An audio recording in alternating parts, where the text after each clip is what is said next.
তুমিও কি তোমার ফেসবুকের পাসওয়ার্ড ভুলে গেছো? তাহলে তুমি একদম ঠিক ভিডিওতে এসছো। তো চলো আমরা আজকে স্টার্ট করি। তোমাদের ফেসবুকের পাসওয়ার্ডটা তোমরা কীভাবে রিকভার করবে বা ফরওয়ার্ড করবে আমি তোমাদের জানিয়ে দিই। সবার আগে তোমরা ফেসবুকটা ওপেন করে ফেসবুকের বাঁ সাইডের উপরে কোনো যে 3 লাইন থাকে ওখানে প্রেস করে এখানে যে সেটিংস অপশানটা আছে, এই যে সেটিংস অ্যান্ড প্রাইভেসি, এই অপশানটায় চলে যাবে। এই অপশানটায় যাওয়ার পরে একদম উপরে দেখো সেটিংস, এই সেটিংস অপশানটায় চলে যাবে।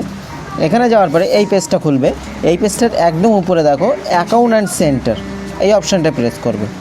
এই অপশানটা প্রেস করার পরে এই পেজটা আসবে। এখানে যাওয়ার পরে এই যে একদম উপরে পাসওয়ার্ড অ্যান্ড সিকিউরিটি, এই জায়গাটায় চলে যাবে। তো এই জায়গাটায় চলে যাও তোমরা। এই জায়গাটায় যাওয়ার পরে এই পেজটা ওপেন হবে। একদম উপরে দেখো চেঞ্জ পাসওয়ার্ড, ওই চেঞ্জ পাসওয়ার্ডটায় ক্লিক করো। ওখানে ক্লিক করার পরে এই পেজটা ওপেন হবে। এখানে ফেসবুক আর ইনস্টাগ্রাম শো হচ্ছে, তো ফেসবুকে চলে যাও। তারপরে এই পেজটা আসার পরে এখানে ফরগেট পাসওয়ার্ড যে অপশানটা, এই অপশানটায় প্রেস করো। এই অপশানে প্রেস করার পরে এই পেজটা আসবে। আবার তোমরা যদি তোমাদের মোবাইল হারিয়ে গেছে বা ভেঙে গেছে, অন্য কোনো মোবাইলে ফেসবুকটা ওপেন করছো, পাসওয়ার্ড ভুলে গেছো, তখন তোমাদের কাছে তো এই অপশানটা আসবে না, তখন তোমাদের কাছে আরেকটা অপশান আসবে, সেটা আমি তোমাদের দেখিয়ে দিচ্ছি, দেখে নাও। তখন তোমাদের কাছে চলে আসবে এই যে এই পেজটা, এইটা লগ ইন পেজ আসবে। এখানে তোমাদের এই ফরগট পাসওয়ার্ডটাই প্রেস করতে হবে। এখানে প্রেস করার পরে এই পেজটা ওপেন হবে। এখানে তোমাদের মোবাইল নাম্বারটা বসিয়ে নিয়ে কন্টিনিউ করতে হবে। মোবাইল নাম্বারটা বসিয়ে নিয়ে কন্টিনিউ করে এই সেম পেজটাই আসবে। ওই প্রোফাইল থেকে গিয়ে ফরগেট পাসওয়ার্ড করলে এই পেজটা আসবে, আবার ওখান থেকে ফরগেট পাসওয়ার্ড করে মোবাইল নাম্বারটা বসালে এইটা আসবে। এইটা আসার পরে এখানে দেখো অপশান দেবে, তুমি মোবাইলের মাধ্যমে SMS নিতে চাও না হোয়াটসঅ্যাপের মাধ্যমে SMS নিতে চাও, যেটার মাধ্যমে নিতে চাও সেখানে ক্লিক করে তোমাকে কন্টিনিউ করতে হবে। কন্টিনিউ, আমি এটা মোবাইলের মাধ্যমে করে দিলাম, আমার নর্মাল SMS আসবে, তো আমি কন্টিনিউ করে দিলাম। কন্টিনিউ করার পরে আমার মোবাইলে এবার তার আগে এখানে একটা ক্যাপচার বসাতে হবে। এই ক্যাপচারটা তোমরা বসিয়ে নাও, আমিও ক্যাপচারটা বসিয়ে নিই। ক্যাপচারটা বসানোর পরে এখান থেকে কন্টিনিউ করে দেবে।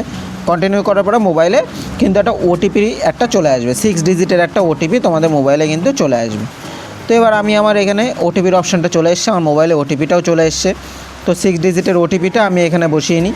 এই যে 6 ডিজিটের OTP, এটা আমি বসিয়ে নিই। OTPটা বসিয়ে কন্টিনিউ করে দিলাম। কন্টিনিউ করার পরে এবার দেখো আমার এখানে নতুন পাসওয়ার্ড লেখার জায়গা দিয়ে দিয়েছে। এখানে তুমি যে পাসওয়ার্ডটা বসাবে ওই পাসওয়ার্ডটা তোমাদের মনে রাখতে হবে, ওইটাই কিন্তু তোমার ফেসবুকের পাসওয়ার্ড হবে, সব জায়গায় ওইটাই ইউজ করতে হবে। পাসওয়ার্ডটা বসিয়ে এখানে চেকমার্কটাকে ক্লিক করে এখানে নেক্সট করে দিতে হবে। নেক্সট করে দিলে তোমার ফেসবুকের পাসওয়ার্ড কিন্তু সাকসেসফুলি চেঞ্জ হয়ে যাবে।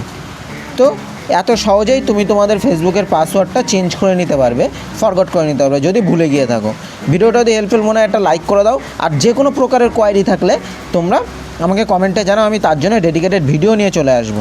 ওকে, আর চ্যানেলে যদি নতুন হও চ্যানেলটাকে সাবস্ক্রাইব করে পাশে থাকা বেল আইকনটাকে প্রেস করে দাও এরকম বাংলা ভাষায় আরও এরকম হেল্পফুল ভিডিও দেখার জন্যে। Thanks for watching.